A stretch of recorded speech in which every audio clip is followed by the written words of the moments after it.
स्वागत है आपका। आप देख रहे हैं दक्षिण के 5 राज्यों का ओपिनियन पोल, यानी 130 सीटों का ओपिनियन पोल हम आपके सामने रख रहे हैं। बात केरल की करेंगे। केरल की जमीन बीजेपी के लिए अब तक बंजर रही है। सांसद तो छोड़िए, केरल में बीजेपी का एक विधायक तक नहीं है। केरल की 20 लोकसभा सीटों को यूडीएफ और एलडीएफ आपस में बांट लेते हैं। यूडीएफ को कांग्रेस लीड करती है और एलडीएफ को सीपीआईएम लीड करती है।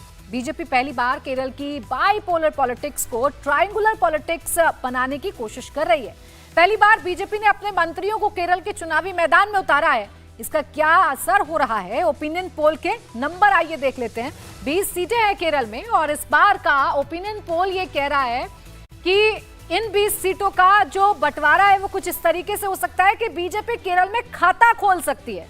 ओपिनियन पोल हमारा ये बता रहा है कि सिर्फ खाता ही नहीं खोलेगी बल्कि 3 सीटें बीजेपी केरल में जीत सकती है। यूडीएफ 11 सीटें जीत सकती है और एलडीएफ 6 सीटें जीत सकती है। ये वो सीट है, ये वो जगह है, केरल वो राज्य है जहां भारतीय जनता पार्टी को सूखे का सामना करना पड़ता है, जिसकी जमीन भारतीय जनता पार्टी के लिहाज से हमेशा बंजर रही है। लेकिन फिलहाल ओपिनियन पोल ये बता रहा है कि इस बार केरल में बीजेपी अपना खाता खोल सकती है और 3 सीटें बीजेपी जीत सकती है। अपने जो बड़े नेता हैं, जो केंद्रीय मंत्री हैं, उन्हें भी चुनावी मैदान में इस बार केरल में उतारा है। और देखिए पार्टी वाइज का क्या स्कोर बोर्ड रहेगा वो भी आपके सामने है। केरल में 7 सीटें कांग्रेस जीत सकती है। Kerala Congress 1 seat, IUML 2 seat और बीजेपी 3 सीट। जबकि आप सीपीआईएम की बात करेंगे तो 4 seat, CPI 1 seat, RSP 1 seat जीत सकती है। अन्य के खाते में भी 1 सीट जा सकती है। बड़ी बात यह है कि 3 सीटें बीजेपी जीत सकती है केरल में। अब आइए केरल के बाद दक्षिण के 5वें राज्य की बात कर लेते हैं, यानी कि आंध्र प्रदेश की बात कर लेते हैं। आंध्र प्रदेश में 25 सीटें हैं, बीजेपी यहां 0 है। 2019 के लोकसभा चुनाव में बीजेपी को 1% से भी कम वोट मिले थे, लेकिन कल ही बीजेपी ने आंध्र में जो अलायंस तय किया है उसके बाद हालात अचानक बदल गए हैं।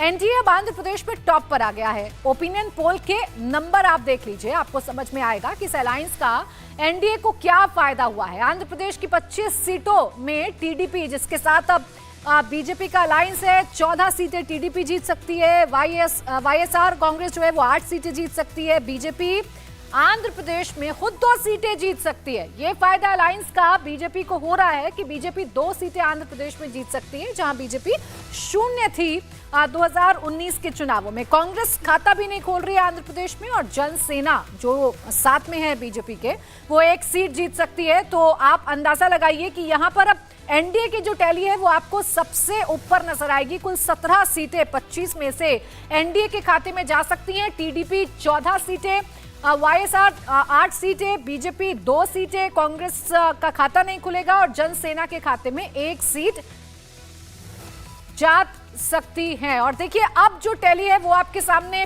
फुल फाइनल आ चुकी है 130 सीटों की। 2019 के चुनावों में बीजेपी ने 29 सीटें जीती थी 130 सीटों में से, और अभी जो ओपिनियन पोल है उसके मुताबिक 55 सीटें यहां पर एनडीए जीत सकता है। यानी एक अच्छा खासा फायदा बीजेपी को यहां से हो रहा है। इस बार बीजेपी को दक्षिण के राज्यों से उम्मीद थी। 55 सीटें एनडीए जीत सकता है, 60 सीटें इंडिया गठबंधन और अन्य के खाते में 15 सीटें जा सकती हैं। हर्षवर्धन जी, आप ही को इसी आंकड़े, ये जो आंकड़ा 55 का हम दिखा रहे हैं, क्या ये आंकड़ा मुफीद है? क्या ये आंकड़ा बीजेपी हासिल कर सकती है आने वाले चुनावों में?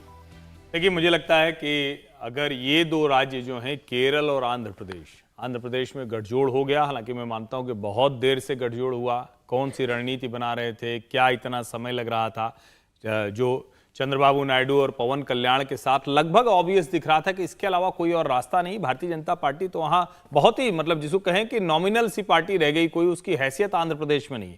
केरल में वो लगातार लड़ती रही, ज्यादा अच्छे से लड़ती रही। केरल में विधानसभा चुनाव में उसने प्रत्याशी बहुत शानदार उतारे। ठीक है कि वहां की ऐसी संरचना है कि उसमें जीतने की बहुत स्थिति नहीं बनती, लेकिन अगर जो ये सर्वे कह रहा है 3 और 2 सीटें अगर ये भारतीय जनता पार्टी की आती हुई दिख रही हैं, तो निश्चित तौर पर इससे बेहतर आंकड़ा एनडीए का हो सकता है। लेकिन सबसे बड़ी बात है कि क्या केरल में 3 सीटें भारतीय जनता पार्टी जीतने की स्थिति में है? इस पर मुझे अभी भी संदेह दिखता है, क्योंकि वहां का एक समीकरण है, प्रत्याशी नए उतारे हैं, कोशिश की है, और जो तिरुवनंतपुरम की सीट है, पत्तनमतिट्टा की सीट है, मतलब 2-3 सीटें हैं जिस पर आप कुल मिला के कह सकते हैं कि भारतीय जनता पार्टी यहां अच्छा करेगी। एक जो कहा जा रहा है कि जो क्रिश्चियन वोट्स हैं वो भारतीय जनता पार्टी के साथ आ सकते हैं, जो नए कॉम्बो में बना हुआ, उसकी वजह से कुछ उसको जीत मिल सकती है।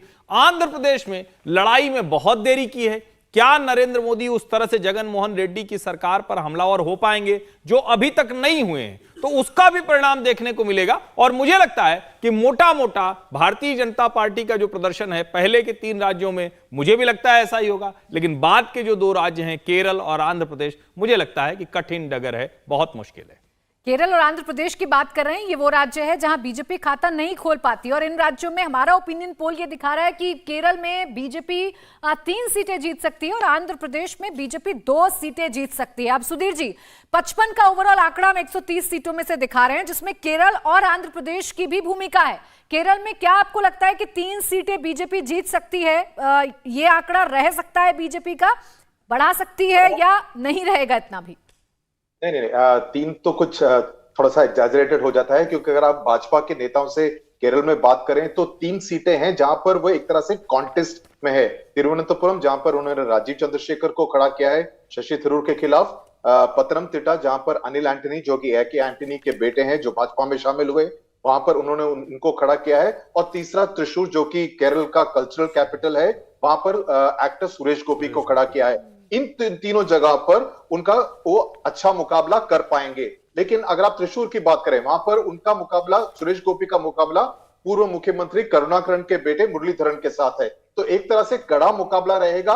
भाजपा एक तरह से एटलीस्ट इन 3 सीटों पे अपनी एक तरह की प्रेजेंस को रजिस्टर जरूर कर पाएगा, लेकिन क्या वो 3 सीटें जीत सकता है, इसके बारे में मुझे काफी संदेह है। तिरुवनंतपुरम में काफी कड़ा मुकाबला हुआ, क्योंकि शशि थरूर के खिलाफ राजीव चंद्रशेखर जो कि खुद एक काफी आर्टिकुलेट नेता है, जो बड़ा फैक्टर होगा, जो वही फैक्टर होगा जो मैंने तमिलनाडु के कॉन्टेक्स्ट में कहा कि शशि थरूर अगर वो चुनकर आते भी हैं, जैसे पिछले 3 बारी में चुनकर आए, पिछली बारी उनका जो विनिंग मार्जिन था तकरीबन 1 लाख वोट्स का था, लेकिन 2014 में सिर्फ 15,000 का विनिंग मार्जिन था। तो एक तरह से शशि थरूर अगर चुनकर आते भी हैं तो क्या वो मंत्री बन सकते हैं, क्या वो तिरुवनंतपुरम के लिए कुछ कर सकते हैं? राजीव चंद्रशेखर हालांकि वो तिरुवनंतपुरम सिटी के लिए पर से एक तरह से आउटसाइडर माने जाएंगे, क्योंकि उन्होंने वहां पर काम नहीं किया, वो बैंगलोर में रहते हैं, लेकिन राजीव चंद्रशेखर केंद्र में मंत्री रहे हैं, मंत्रिमंडल में है, तो एक तरह से वो ये ऑफर कर सकते हैं कि अगर मुझे सांसद चुनाया जाता है तो मैं तिरुवनंतपुरम के लिए कुछ ज्यादा। एक और ऐसी सीट है अटिंगल सीट, यहां से बीजेपी ने केंद्रीय विदेश राज्य मंत्री वी मुरलीधरन को मैदान में उतारा है, और हमारा ओपिनियन पोल दिखा रहा है कि ये सीट बीजेपी जीत सकती है। तो यहां पर भी ये फैक्टर काम करेगा क्या? See, again, everything boils down to the Modi factor. ये बेसिक सांसद, बिकॉज इस बारी जो रणनीति अपनाई कि जितने भी उनके मंत्री हैं, हाई प्रोफाइल मंत्री हैं, उनको लोकसभा चुनाव में लड़ाया जाए ताकि वो ज्यादा कांटेक्ट में आ सके मासेस के साथ। लेकिन वी मुरलीधरन हो या सुरेश गोपी हो, I don't think in the politics of Kerala, जिस तरह की राजनीति केरला में होती है, उसमें उनकी इतनी शक्ति है कि वे एक लोकसभा चुनाव को अपने बलबूते पर जीत सकते हैं, क्योंकि विधानसभा में ही भाजपा का कोई भी बल नहीं है, कोई भी विधायक नहीं है। तो इसके चलते जो ग्राउंड की स्थिति है, लेकिन इसका एक बड़ा आयरनी यह है कि सबसे ज्यादा आरएसएस की शाखाएं केरल में है, तो कितना एक तरह से कंट्रीब्यूशन आरएसएस शाखाओं का रह सकता है कि वे भाजपा को सपोर्ट करें ताकि भाजपा का वोट शेयर बढ़ सके। लेकिन जिस तरह का जो सोशल इकोसिस्टम है केरला में, वहां पर भाजपा एक तरह से अपना एक राजनीतिक मार्ग बनाने में सक्षम नहीं हो पाई। ये तो बात रही केरल की। आंध्र प्रदेश में आपका आंकलन क्या कहता है? केरल में चलिए 3 सीट पर कम से कम फाइट में तो बीजेपी नजर आ रही है, आंध्र प्रदेश में इस गठबंधन का असर हमें ओपिनियन पोल में नजर आ रहा है। 2 सीटें बीजेपी अपने दम पर जीत सकती है, और ओवरऑल एनडीए की बात करें तो 17 सीटें सुधीर जी उसके खाते में जा सकती हैं। प्राची, मुझे लगता है कि इस बारी के चुनाव का सबसे इंटरेस्टिंग चुनाव आंध्र प्रदेश में होगा, क्योंकि यहाँ पर साइमल्टेनियस चुनाव है, लोकसभा के लिए भी और विधानसभा के लिए भी। कल जब हमने देखा नरेंद्र मोदी को चिरकुलपेटा जो गुंटूर जिले के पास आता है, वहां पर जो उन्होंने भाषण दिया, उन्होंने पूरे भाषण में 400 सीटों पर फोकस किया। सो मुझे लगता है कि नरेंद्र मोदी का भी फोकस वो 400 सीटों पर है, ताकि वह जितना ज्यादा सीटें एनडीए हासिल कर सके 25 सीटों में से आंध्र प्रदेश से। तो हो सकता है कि यहां पर एक तरह से स्प्लिट वोटिंग हो, विधानसभा में अलग तरह की वोटिंग हो, लोकसभा में अलग तरह की वोटिंग हो, तो जहां तक मोदी फैक्टर आता है वो लोकसभा में काम आएगा, विधानसभा के चुनाव में मोदी फैक्टर नहीं हो पाएंगे। इसी को बुनाने की कोशिश की जा रही है। भारती जी, जो टैली हम दिखा रहे हैं फाइनल, इसी पर मैं आपका कमेंट चाहूंगी। 55 आपको लगता है कि ये बीजेपी हासिल कर पाएगी ये नंबर, या 29 जो पिछली बार जीती थी उसी में 1-2 सीटों का इजाफा करेगी?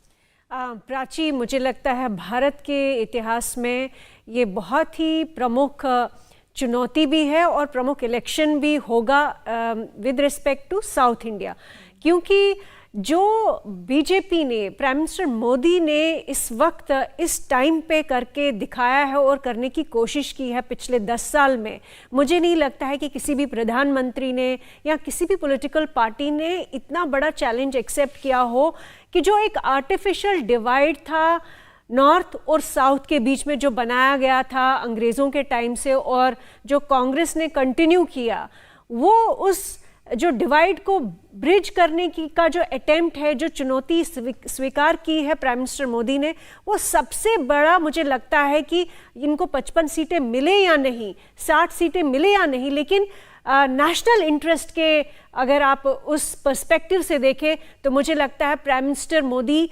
ऑलरेडी जीत चुके हैं साउथ इंडिया में, क्योंकि इतना दम है उनमें आज कि वो कोयम्बटूर में इतनी बड़ी रैली कर रहे हैं, इतने बड़े नए नए जो लीडर्स निकल के आए हैं, खासकर अन्नामलाई जैसे लीडर्स निकल के आए हैं। इनफैक्ट अगर आप देखें आरएसएस या बीजेपी के जो इंटेलेक्चुअल्स भी है वो साउथ इंडिया से ही है, तो डिवाइड कहीं था नहीं या कभी था नहीं, लेकिन जो नंबर्स आप दिखा रहे हैं मुझे लगता है उनका पोटेंशियल बहुत ज़्यादा है इस बार।